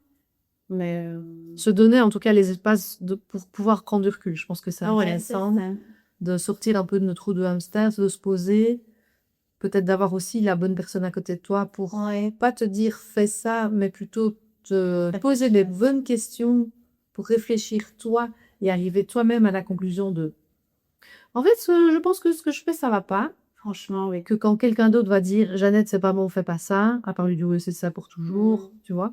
C'est pour ça que quand moi, moi j'avais fait, j'avais découvert ton profil sur LinkedIn. Et quand j'ai vu ce que tu faisais, je me suis connectée direct, ne serait-ce que pour lire ce que tu avais à dire, en fait. Parce que j'aurais aimé avoir du contenu qui parlait de parentalité, de retour au travail, des choses comme ça, même en étant jeune sans enfant. D'accord. Pour moi, c'est de la prévention. Ouais. Et c'est pour ça, pour la petite parenthèse, que je suis une grande fan de la génération Z. Ok. Parce que eux, justement, ça s'intéresse à ça. Ah non, eux, ils rigolent pas. Encore une fois, ils reviennent sur 23. Je suis là pour travailler 8 heures, je travaille 8 heures, en fait. Ouais. Je viens pas me culpabiliser parce que, je sais pas, je sais pas si t'as déjà vu du contenu qui passe, de ce qu'on dit sur la génération Z. Ils font pas d'heures sup, ils sont pas très ils sont pas très engagés dans l'entreprise. Bah, c'est plus un but dans leur vie de travail. Ouais, En fait, ils ont c'est un une vie, en moyen de vivre d'autres choses que le travail. Voilà, justement. il y en a Tout compris, ils ont en fait. tout compris. Ils sont jeunes, mais ils ont tout compris. Ouais. Du coup, je me dis, mais j'aurais tellement aimé qu'on vienne m'expliquer comme ça. Ben non, en fait, nous, on est une génération dont tu dois subir et puis c'est tout. On en grimpe entre les deux. En fait, je pense que les générations sous nous, elles ont tout donné. Elles y ont sacrifié mariage, famille, tout ça. C'était le travail et rien d'autre. Et nous, on a encore été un peu entre les deux, tu vois, avec une valeur travail très forte. Et moi, j'avoue, j'adore travailler et c'est quelque chose qui m'épanouit et je ne saurais pas être juste mère au foyer. Grand respect pour les mères au foyer, on est d'accord. Parce que pour moi, c'est un travail en tant que tel. Chacun son truc. Chacun son truc. Et en même temps, moi, j'ai besoin de travailler pour m'épanouir, en tout cas en tant que femme aussi et maman. Mais je pense qu'on est vraiment la génération tampon, tu vois, entre les deux. Moi, je dis qu'on Voilà. est la génération de conversion. Ouais, ça, t'as Je raison. dis, déjà. Parce que, encore une fois, on était dans une roue de hamster, on nous a dit fais ci, fais ça. Et puis, à un moment donné, tu te réveilles et tu me diras, toi, tu as l'habitude de rencontrer des parents, etc. J'ai l'impression que c'est quand tu deviens parent que tu ouvres les yeux, en fait, parfois. Ou Souvent. alors, souvent, le burn-out, malheureusement. Ça, Oui. ça le burn-out. Et alors, pour la petite histoire, concernant le burn-out, une fois, je suis allée faire du réseautage dans un réseau féminin. C'était un de mes premiers que je faisais. Je suis revenue de là, je me suis mise à pleurer. Oh. Parce que je me suis rendu compte que là, je vais pas dire le trois quarts, mais une grosse majorité des femmes qui étaient là et qui donc avaient une entreprise sur le côté, qui avaient lancé une activité, elles s'étaient toutes reconverties et relancé une activité d'elles-mêmes suite à un burn-out. Et là, je me suis rendu compte que j'avais été chanceuse. Ouais. Là que je me suis rendu compte que j'avais évité un burn-out. Hmm.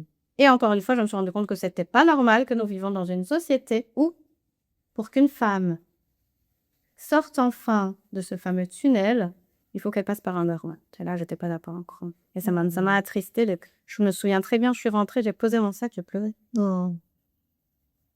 Ouais. Ça m'a fait napper. Je me dis, mais c'est quoi cette société, en fait? C'est problématique.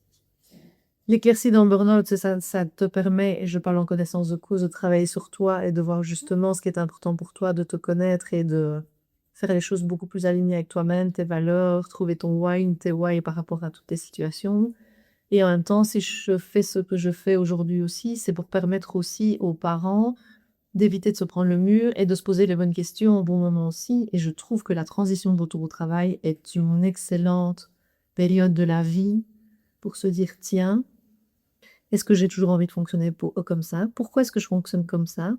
Pourquoi est-ce que j'ai envie de faire ça? Pourquoi je fais ça? Pourquoi je fais ça? Comment est-ce que je voudrais faire différemment? Ah, parce qu'il existe un moyen différent de le faire? Est-ce que ça me convient toujours? C'est ça. Oui, c'est un bon moment. Je suis vraiment d'accord avec toi. Ouais. Mais ça m'avait attristée. Mais pourquoi passer par un burn-out, quoi? Pourquoi est-ce qu'on s'arrête pas à moi? Parce qu'en général, les gens se posent pas cette question-là et continuent. Et la problématique, c'est pour ça, je pense, travailler aussi dans la prévention du burn-out aussi, c'est que quand tu t'absentes comme ça un certain temps, d'autant plus au Luxembourg où je suis beaucoup aussi, où les personnes s'absentent un an, bah, quand elles reviennent, elles ont envie de montrer qu'elles sont toujours présentes, qu'elles sont toujours performantes. Et on leur met aussi, à certaines aussi, beaucoup à l'agenda. C'est comme si c'était un bed lundi matin, comme si tu avais travaillé le vendredi la semaine d'avant. Sauf que ça fait un an que tu n'as pas bossé. Et donc toi, tu te dis, ok, ben j'ai pas le choix, je recommence. Et s'il y a personne à côté, le nombre de fois que les personnes que j'accompagne m'ont dit, mon Dieu, mais heureusement que vous existez. Et pourquoi est-ce qu'on nous dit pas tout ça avant? Et je dis, mais tellement. C'est pour ça que je te parlais de prévention. Je disais, j'aurais aimé savoir tout ça avant qu'on était même plus jeune, à 25 ans, sans enfant. Ouais, c'est ça. J'étais jeune adulte, tranquille. Ben, Voilà. j'essaie d'y travailler aussi et pouvoir. C'est pour ça que le module, par exemple, conférence, est intéressant et que jour, Ouais. parce que j'ai quelqu'un qui m'a dit justement dans une entreprise l'autre jour, ah, mais ta conférence parentalité, être parent aujourd'hui, je suis pas venue parce que je suis pas encore mère. Mais je dis, ben, c'était ouvert aussi aux personnes pas encore parents. Parce que c'est tellement important de déjà au moins avoir une certaine ouverture de conscience. Alors, je dis pas que tu aurais directement tout validé, capté, tout ça. Moi, ça m'aurait intéressé. Ouais. Ça m'aurait intéressé parce que je voyais justement les choses. n'étaient pas normales, mais je savais pas les nommer finalement. Oui, Que c'est clairement. peut-être ça. Ouais. Ça ne m'était pas connu. C'était une inconnue. Personne ne m'en a parlé. Et puis souvent, les gens ne parlent pas. Tout à fait. Donc voilà. Et d'ailleurs, pour la petite anecdote, encore une fois, le jour où je suis partie, je me suis pris une fer. Mmh. Donc, comme je n'allais plus au travail, en tout cas physiquement, je faisais du télétravail, le dernier jour, je suis quand même allée sur place. Et puis, le fameux email où on envoie à tout le monde pour dire je pars, apporter les trucs pour que les gens qui viennent dire au revoir, mangent, enfin, grignoter un peu, Ouais. discuter, la meilleure discussion, tout ça. Dire au revoir. Ça me fait de la peine rien que d'y penser. Attention. Et là, qu'est-ce qui s'est passé? Eh ben, j'ai eu des femmes qui ont fondu en larmes quand je répondais à une simple question. Et cette question, c'était: «Oh, tu t'en vas, planète?» Je dis: «Ah ben oui. T'as trouvé quelque chose?» Je dis: «Non». Et le simple fait que je dise non, j'ai eu 2-3 femmes qui se sont mises à pleurer devant moi. Je m'y attendais pas. Moi, j'étais dans un couloir: «Ah Jeannette, j'ai vu ton message», on discutait tout ça. Et puis, t'as trouvé quelque chose?» Je dis: «Non». Et là, pouf. Ouais. Et je comprenais pas à l'époque. «Oh, tu es courageuse», on me disait on me disait que j'étais courageuse, que machin. Je comprenais pas ce qu'ils me racontaient les gens. Et on te demandait pourquoi tu partais du coup, si tu avais rien à côté? Alors je sais pas. Bon, après encore une fois, il y a des gens à qui tu peux dire, des autres gens à qui tu peux Bien pas sûr. dire. Mais c'est maman en question dont tu Ces parles. personnes, oui, celles qui ont pleuré, forcément, j'ai eu Oui. une discussion. Je leur ai expliqué que c'était plus possible et que, avec que j'avais, je pense que je me suis même pas justifiée, en fait. J'ai juste dit que je partais parce que, je partais, en fait, que, je sais pas. Je ne suis même pas sûre que j'ai dû me justifier parce qu'en fait, elles étaient tellement mal, je pense, de me voir prendre une décision qu'elles aimeraient prendre, Ouais, c'est qu'elles ne ça. prennent pas, et que ça leur faisait face miroir Ouais, avec miroir, propre situation, que du coup, c'était moi qui étais en train de consoler, dire mais qu'est-ce qui se passe? Oh, mais t'es courageuse. Oui, elles m'ont dit, j'étais courageuse, machin. Je vais être honnête. Elles me disaient, j'étais courageuse. Moi, dans ma tête, c'est de quoi tu me parles? Je vois pas ce qui est courageux là-dedans. Et j'ai compris 1 an et demi plus tard. Voilà. Je comprends. Voilà. En fait, on va dire que je fais et après je réalise plus tard. Mais je comprenais rien. Et c'est vrai qu'elle pleurait. Moi, j'étais plus attristée parce qu'effectivement, je savais sur le coup pourquoi elle pleurait. Ouais. Et je les ai encouragées. Je disais, écoutez, si je l'ai fait, toi aussi, tu pourras le faire. Puis elle me disait, non, non. Elle me dit, j'aimerais bien. Je te jure, j'en ai 3 qui ont pleuré. Se sont effondrés, quoi. Et ça m'a encore une fois attristée. Je les ai consolées comme je pouvais. Elle me disait que j'étais courageuse, mais je ne comprenais pas. Et puis plus tard, effectivement, au moins 1 an et demi plus tard, j'ai compris. J'ai compris qu'il fallait être courageux de démissionner comme ça sans rien. Mais encore une fois, moi, j'étais dans mon truc, j'avais pas le choix. Voilà, j'avais un why qui me dépassait et j'avais pas le choix.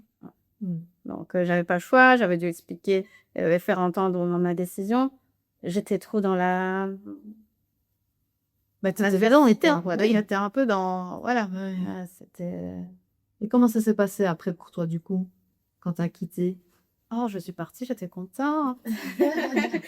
Voilà, j'étais triste pour ces anecdotes-là qui, comme tu vois, elles me marquent toujours. Ça me fait toujours de la peine quand j'en parle. C'est vraiment... ça me fait vraiment de la peine. Ça ne devrait pas exister, mais... Et d'ailleurs, tu les reverrais, ces femmes, tu irais prendre un café demain avec elles, tu leur dirais quoi aujourd'hui? Alors, j'ai essayé de garder contact, hein. Par exemple, il y en a une, parfois, je voyais des offres d'emploi, du coup, je lui ai envoyé, par exemple. Et puis, bon, il y avait toujours des excuses, mais peut-être qu'elle a changé. Je crois qu'elle avait fini par changer. Il y en a une, elle avait fini par changer, elle me remercier, et puis prendre des nouvelles. Donc, j'avais un peu gardé des nouvelles avec certaines, avec en tout cas celles qui m'avaient marquée. Mais si je devais les voir aujourd'hui, j'espère que leur situation a changé. C'est tout ce que j'espère, parce que je suppose que c'est le mieux pour eux, pour elles. Et toi, il n'y a pas un message à leur transmettre? Un an et demi, non, tu fais même Non. bien plus que ça. Même plus, ça va faire 5 ans Ouais, maintenant. ouais. Ça fait plus longtemps. Mais non, je ne me permettrai pas de laisser un message ou de donner un conseil. Parce qu'il faut vivre certaines situations, à être dedans, en fait, pour... Ou j'y donnerais pas un comprendre. conseil, tu vois, mais de leur dire, regardez, vous m'avez connu il y a 5 ans, vous m'avez Non, tombé. franchement, jamais. Non. Parce qu'en fait, tu sais, rappelle-toi, dans l'histoire, je t'ai dit que c'était des femmes qui étaient plus âgées que moi. Oui. Tu vois? C'était des personnes qui étaient plus âgées que moi, que j'avais vues avant d'être maman, donc de mon statut, que ça m'avait dérangée et que le jour où je suis partie, elles se sont effondrées. Ben, en fait, on connaît pas l'histoire derrière. Bien sûr. Tu vois? Et les Je connais obligations, pas les l'histoire, contextes et je les voyais souffrir, ne pas avoir de promotion, etc., mais rester quand même. Et moi, pour être partie et avoir déroulé mon plan, il faut couvrir trop de choses, en fait. Il faut penser à trop de choses. Alors, peut-être que moi, je m'en suis sortie pour X ou Y raison, mais peut-être qu'elle, elle pouvait peut-être pas faire ce que moi j'ai fait. Tu vois, c'est chacun sa situation. Bien sûr. Je ne me permettrais mais vraiment pas de venir donner un conseil. Le seul conseil, que je devrais donner à quelqu'un qui m'écoute aujourd'hui, là, maintenant, indépendamment de ces femmes-là, c'est de prendre la décision, quelle qu'elle soit. Et prendre la décision ne signifie pas dire adieu à son boss demain. Oui, bien sûr, parce que moi, j'ai pas envie qu'on pense que ces épisodes sont faits pour vous faire quitter votre travail. Non, Ouais, et surtout, je précise aussi que prendre une décision ne veut pas dire quitter son travail. Ça veut pas dire démissionner. Ça peut parfois être demander un temps partiel. Moi, je l'avais fait, par exemple. Alors d'ailleurs, ça, je te l'ai pas dit. J'en ai des anecdotes. On avait passé qu'une heure pourtant. Ouais. Il faut se dire que moi, avant même d'être maman, vu que le travail, les conditions de travail, du coup, ne me convenaient pas forcément et que je trouvais qu'en fait, j'avais autre chose à faire que d'aller travailler et j'avais plus de temps pour rien. J'avais déjà demandé un temps partiel, moi, en étant jeune, en étant sans enfant. Et je me souviens, à l'époque, mon chef m'avait regardé avec des gros yeux. En même temps, mais qu'est-ce qu'elle me raconte, celle-là? Qu'est-ce qu'elle fait? Et il a refusé gentiment, ce que j'ai accepté, mais par contre, je l'ai regardé droit dans les yeux. Je lui ai dit, oui, ok, mais la prochaine fois que je viens demander, tu me le donnes. Ouais. Parce que il faut se dire, pour qu'une personne jeune comme ça vienne demander, c'est que c'est trop, en fait. Ou que voilà, j'ai peut-être d'autres, chacun son truc, mais j'avais mes raisons. Je suis venue, il m'a dit non. Mais du coup, ce qui est génial, c'est que quand je suis revenue de congé, que mon femme parentale, et que là, en fait, avant même de revenir, je suis allée le trouver, je dis bon, maintenant, je veux le congé, je veux le temps partiel maintenant. Il m'a dit oui, Jeannette, on va s'arranger. Ouais. Parce qu'il savait très bien, vous avez déjà demandé avant. De toute façon, il n'avait pas le choix. Hein. Et il savait très bien. Il peut te décaler, mais il ne peut pas te le refuser. Dans le Luxembourg, oui, je pense que tu peux refuser. En Belgique, tu peux le décaler le délai, mais tu peux pas le refuser. Non, ils sont pas obligés d'accepter. Pourtant, C'est même très rare les temps partiels, des trucs comme ça. Moi, j'ai beaucoup de femmes. Il y a des 4/5e et tout ça, oui, mais c'est pas à ton avantage. Okay. Ah non, ça c'est. Ouais, elles sont quand même. Oui, mais ça va. Parce que la tête de maman. Ouais. Être à temps partiel, c'est pas à ton avantage. C'est pas à l'avantage du développement de ta carrière. Voilà. Ça, on peut le dire. Ouais. Du coup, non, moi, avant même de revenir, de toute façon, encore une fois, alors ça, c'est marrant pour la petite anecdote.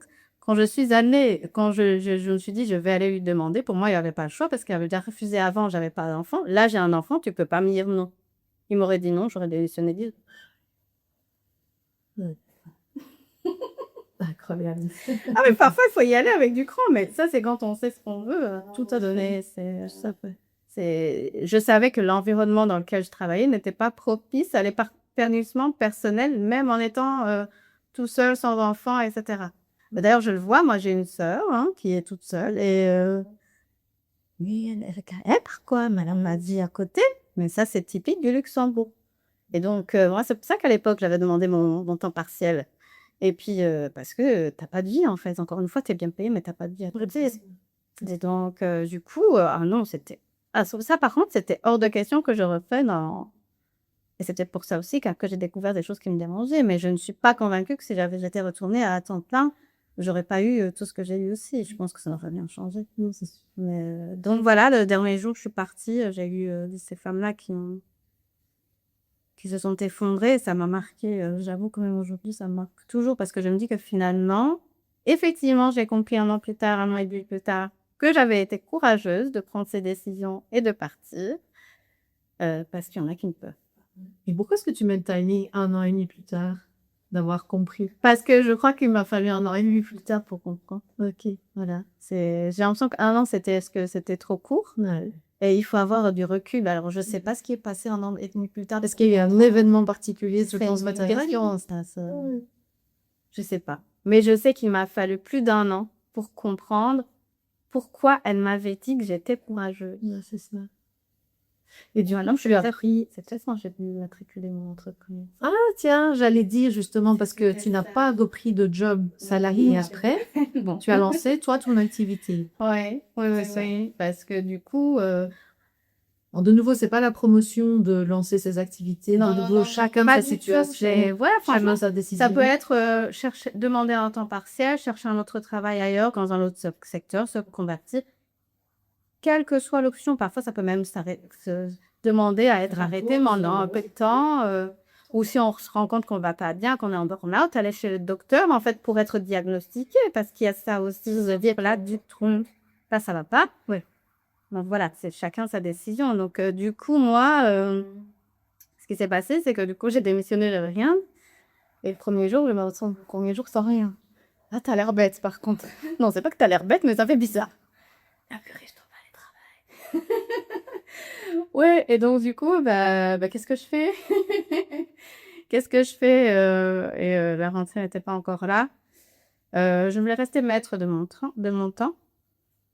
J'ai des bons souvenirs d'être chercher mon enfant à l'école, aller au parc, manger une classe. J'aurais pas vécu ces moments-là si j'avais pas pris la décision que j'avais prise. Et franchement, je regretterai jamais parce que pour moi, c'est du temps qui est irrécupérable, comme on dit tout à l'heure. Hein. Ouais. Et en fait, il faut dire les mots en IR, là, irremplaçable, Mais tellement. inconcevable, Oui. ou même en un. Ouais. Il faut savoir mettre les mots. Pour moi, c'était un moment qui était irrécupérable. Alors, encore une fois, c'est vrai que je ne l'ai pas dit ici, maintenant ça me revient.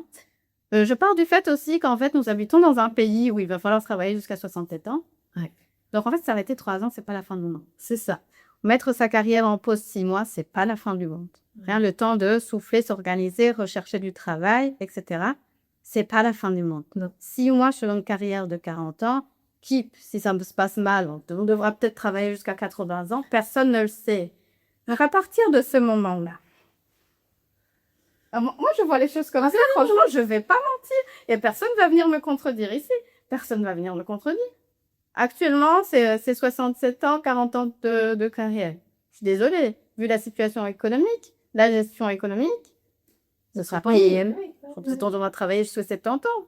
Donc, franchement, c'est quoi 6 mois? Se donner 6 mois pour souffler et se retourner. Qu'est-ce que c'est? Encore une fois, peut-être, on peut pas tous se permettre, mais moi, c'était ma façon de penser. 6 mois, c'est rien. J'ai même 1 an sur 40 ans, c'est rien. C'est du temps qui me permet à ce que de voir mon enfant aller à l'école, profiter, et puis peut-être trouver une organisation, m'organiser et retourner. Donc voilà, donc, je voulais rester maître de mon temps. Le timing n'était pas parfait pour que je retourne travailler. Je voulais pas retourner travailler dans les mêmes conditions de travail. Vu la région où j'habitais, j'allais pas trouver du travail en Belgique. Donc, je décidais que j'avais lancé mon activité parce que ça, c'était un de mes rêves, c'était de lancer ma propre activité. Et par contre, je suis allée en mode, si ça rate, c'est pas grave, je recherche du travail. Et d'ailleurs, encore une fois pour la petite anecdote, le jour de mon départ, j'avais regardé mon chef et je lui avais dit, de toute façon, si je reviens, tu me reprends. Il m'a regardé, il m'a dit oui. L'histoire ne nous dira pas si c'était vrai ou non. C'est ça. Mais en tout cas, moi, je ça savais, fait tester. j'étais convaincue que si je revenais toquer à la porte 1 an après, on me reprenait. Hein. J'étais convaincue. D'ailleurs, je sais même pas si maintenant, si je retourne toquer à la porte, on me reprend ou pas. Oui, mais tu vas pas le faire. Mais j'aurais mes chances, tu vois. Ouais. Mais du coup, c'est ça aussi, c'est de se dire que c'est pas la fin du monde. Donc, c'est clair. Le pire qui puisse arriver, c'était que je retourne travailler et rechercher un travail. Mais d'ici là, mon enfant aurait grandi, tu vois. Ouais. Les choses auraient été différentes. J'aurais aussi mûri. Franchement, c'était pas la fin du monde. Hein. Mais du coup, aujourd'hui que tu es indépendante, que tu as ta propre entreprise, c'est quoi ton rapport au travail par rapport aussi à ton rôle de maman? Je vais être honnête, mon Oui. rapport au travail, c'est perdu. Ok. franchement, je vais être honnête. Parce que moi, j'ai une image de moi quand j'étais plus jeune, que j'étais carriériste. Je voulais, tu vois, je sais pas, j'avais tout un truc dans ma tête, mais je me voyais carriériste. D'ailleurs, ça fort dans la tête, puis les études qu'on a fait toutes les deux, qui sont les mêmes. Voilà, On vous met bien c'est ça fait dans pour la être tête. carriériste, Ouais. tu vois. Et puis c'est normal d'être carriériste, d'atteindre des niveaux super élevés et tout ça. Et en fait, en devenant... Ça, c'est vrai que c'est... Mais tu changes... En fait, t'as l'impression que tu sors de la roue du hamster. Ah, mais tellement, ouais. Donc, en fait, t'étais dans une roue, tu tournais. Et puis, en fait, tu sors de la cage. Non, tu sors d'abord de la roue. Tu sors de la cage.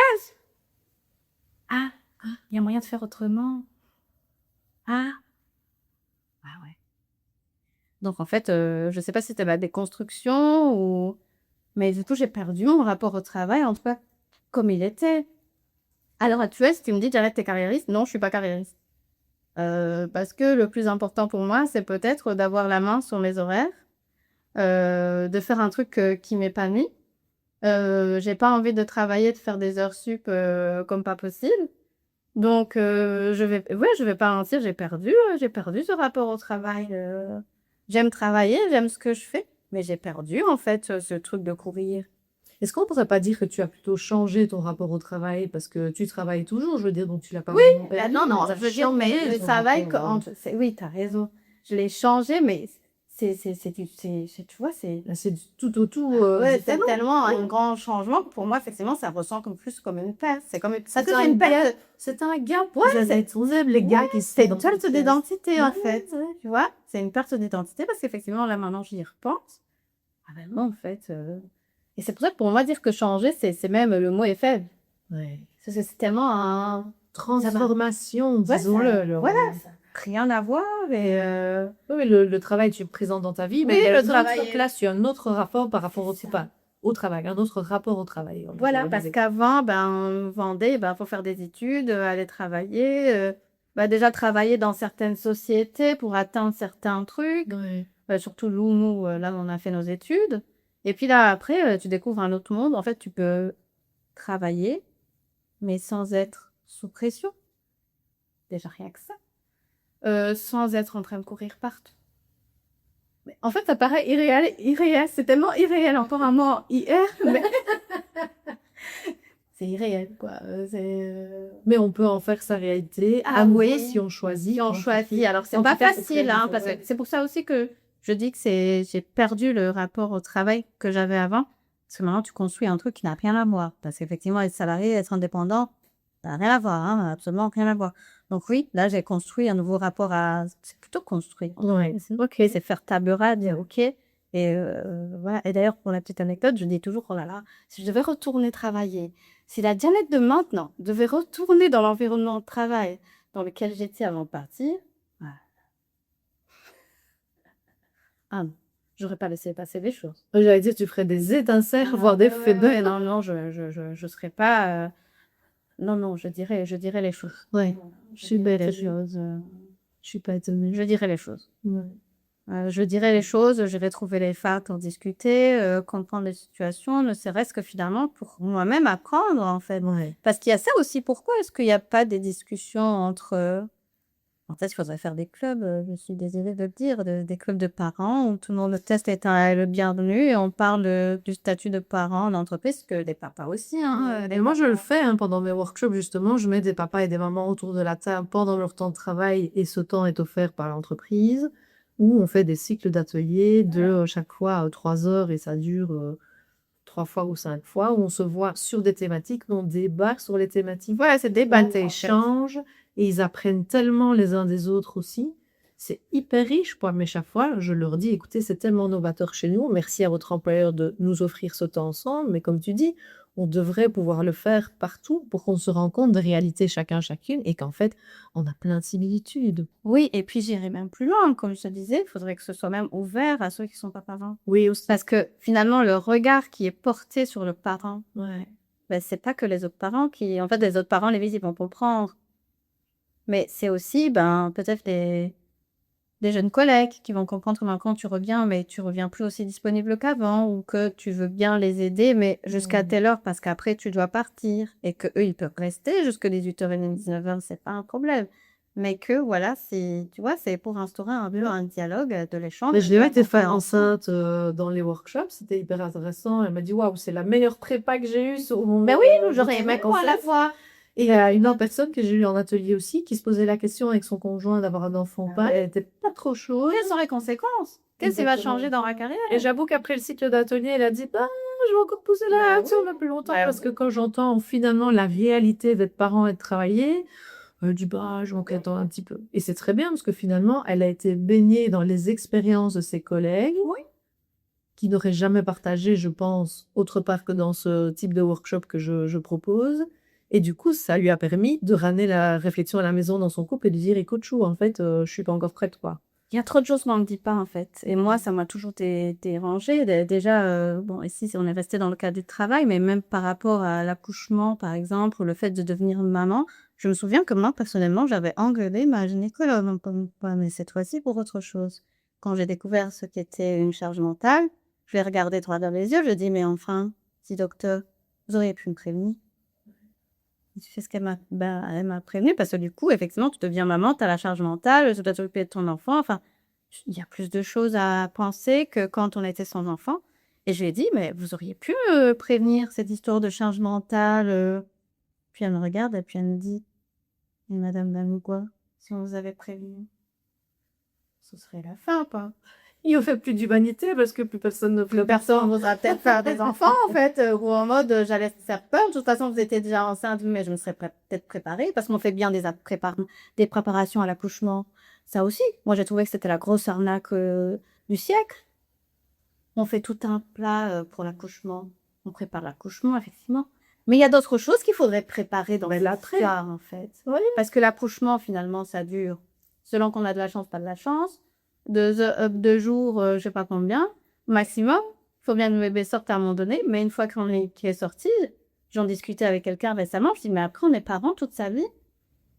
Tu sais, moi, je dis l'accouchement, c'est le premier jour du reste de Bah ta oui. vie, en fait. Ouais. Mais pourtant, on fait un focus énorme sur l'accouchement parce qu'effectivement, bon, voilà, c'est quand même Physiquement, c'est quand même quelque chose. c'est quelque chose, ça, je ne remets pas en question, mais pendant qu'on fait sa préparation à l'accouchement, on devrait faire de la préparation à la parentalité.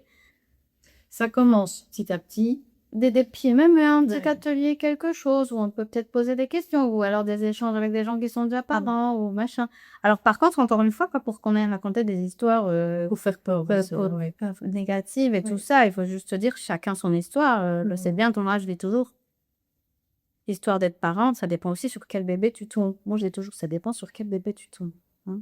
Voilà. Et ça dépend du contexte de chaque famille, Voilà. de plein de Donc, choses. il y a beaucoup de choses. Donc, il faut pas venir avec des histoires négatives, mais plutôt venir avec de l'information. Et moi, je me souviens qu'à l'époque, ce qui m'avait informée, c'était l'émission La Maison des maternelles. C'est la Maison des maternelles, ça s'appelle comme ça?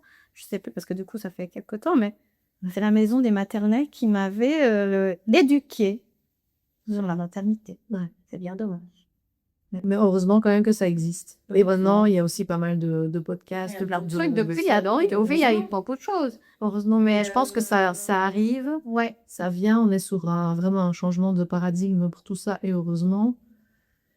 Et je reste persuadée que tant que tu n'es pas dedans, bah, tu sais pas dans quoi tu mets les pieds, parce que bah, tu sais pas le bébé que tu vas avoir, le contexte que ça va donner, ce que Comment ça tu vas réagir. voilà, comment ça va changer au niveau familial, couple, environnement social, tout, Trop. travail. On peut pas savoir. Voilà. Mais au moins, peut-être qu'on va avoir un lieu pour échanger, ça serait déjà pas mal, poser des questions ou écouter les histoires des autres aussi. Ça, c'est intéressant, écouter l'histoire, l'expérience de quelqu'un. On a toujours quelque chose à apprendre des autres. Ouais. Donc, ça, c'est... ouais. Et c'est pour ça, du coup, que Jeannette, tu es notamment au micro aujourd'hui. Et c'est pour ça que je te demandais de partager un bout de ton histoire et je te remercie.